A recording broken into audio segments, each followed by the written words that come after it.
I was familiarized with Barvinsky through the University of Ukraine. Моє перше знайомство з музикою Барвінського відбулося 15 років тому, коли я ще вчилася в Україні. Я була дуже вдячна Лілії Шевчук-Назар за запрошення прийняти участь у цій конференції. Саме ця перша прелюдія стала моїм першим твором Барвінського, що я вивчила ще в Україні, та який виконувала одразу по прибутті до Канади. І кожному у цій новій для мене країні, хто почув її, вона відразу надзвичайно подобалася. Пізніше, навчаючись на фортепіанному відділі в Йорк-університеті Торонто, я отримала найвищі бали за виконання цієї прелюдії. Далі я вирішила глибше вивчати музику та творчість Василя Барвінського. Я навіть отримала цільову стипендію для продовження цього напрямку фактично. Та завдяки цьому мала можливість подорожувати до України, щоб зібрати усі необхідні для мого дослідження матеріали на батьківщині композитора, які дальніше я використовувала для написання магістерської роботи на музикознавчому факультеті цього ж університету. Приблизно у той самий час, у 2009-му, я була першою, хто написала статтю про Барвінського англійською у Вікіпедії. Також я підготувала 2 наукові статті про творчість Барвінського. Перша – теоретична музично-дослідницька про його гармонічні структури композиції була надрукована у International Journal of Contemporary Composition Volume 3, 2012, і називалася вона Semitone Tonality Shift Characteristic of Barvinsky's Style, as exemplified by his piano preludes, Opus 8, Numbers 1 and 4. Та друга була повністю підготовлена для друку у математичному журналі Visual Mathematics, і вона називалася The Golden Section in Barvinsky's Piano Preludes, Opus 8, Numbers 1 and 4. Зі включенням деяких досліджень з математичної позиції, зокрема, використовуючи теорію золотого перетину у мистецтві.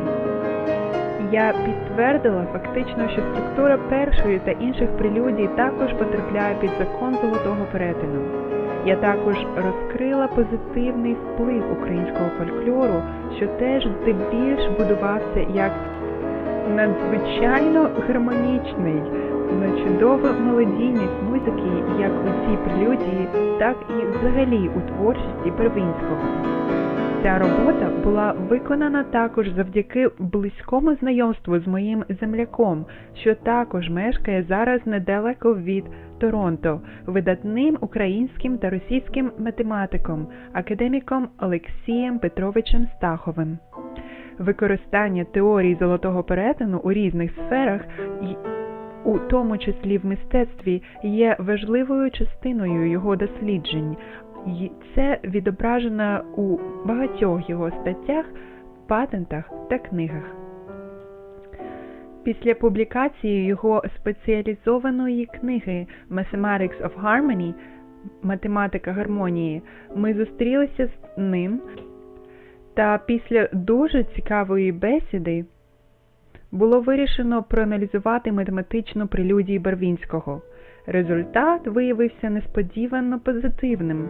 Саме тому у цій статті приведено багато формул та ілюстрацій, оскільки це дослідження математичне. Більш детально ми можемо повернутися до цієї теми у наступних презентаціях, якщо когось це зацікавить.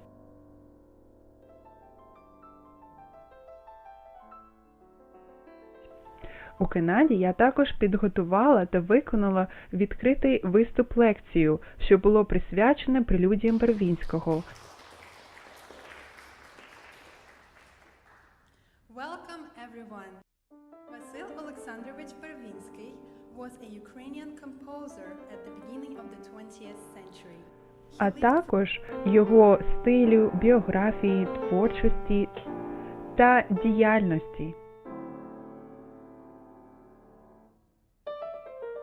Музика Барвінського містить багато елементів українського фольклору, який у свою чергу тісно пов'язаний з природньою красою України. Саме цьому, готуючи музичне відео презентації на прелюдії Барвінського, я використовувала природні краєвиди,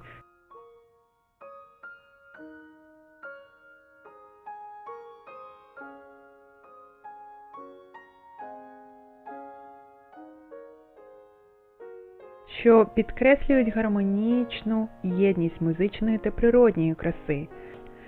Це також сприяло вираженню музичного мистецтва через художні образи природньої краси.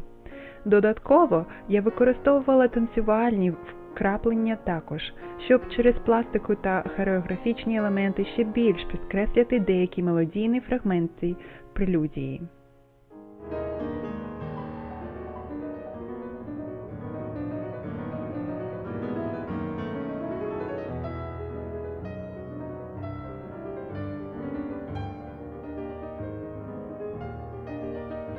У своїй лекції я оглянула та розкрила вплив українського фольклору на музику Барвінського на прикладі його прелюдій. Barvinsky's piano preludes incorporate symbols and imitations of Ukrainian folklore. Lilia Nazar stated that Barvinsky, quote, represented Ukrainian mentality and nature through his music, end of quote. Having been immersed in Ukrainian culture since birth, I absolutely agree with this statement.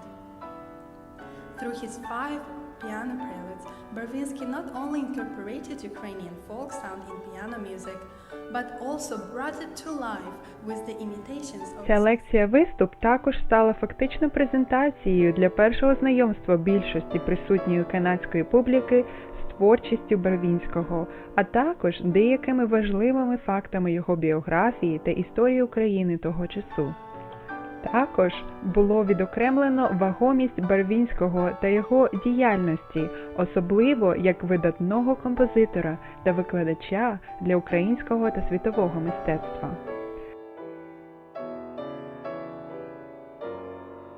Додатково, під час цієї презентації елементи українського фольклору, наприклад, коломийка,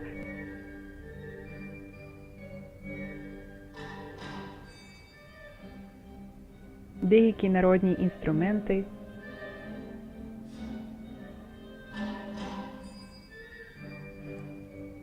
та хорове багатоголосся також були показані багатонаціональній канадській громаді.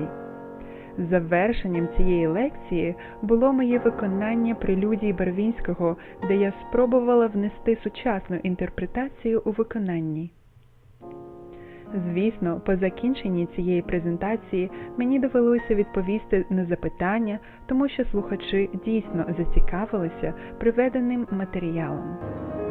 Також хочу відзначити, що як виняток університет забезпечив безкоштовно зал для цієї лекції, а також вільний вхід для усіх бажаючих. Тим самим підкреслили повагу до українських мистецтва та культури.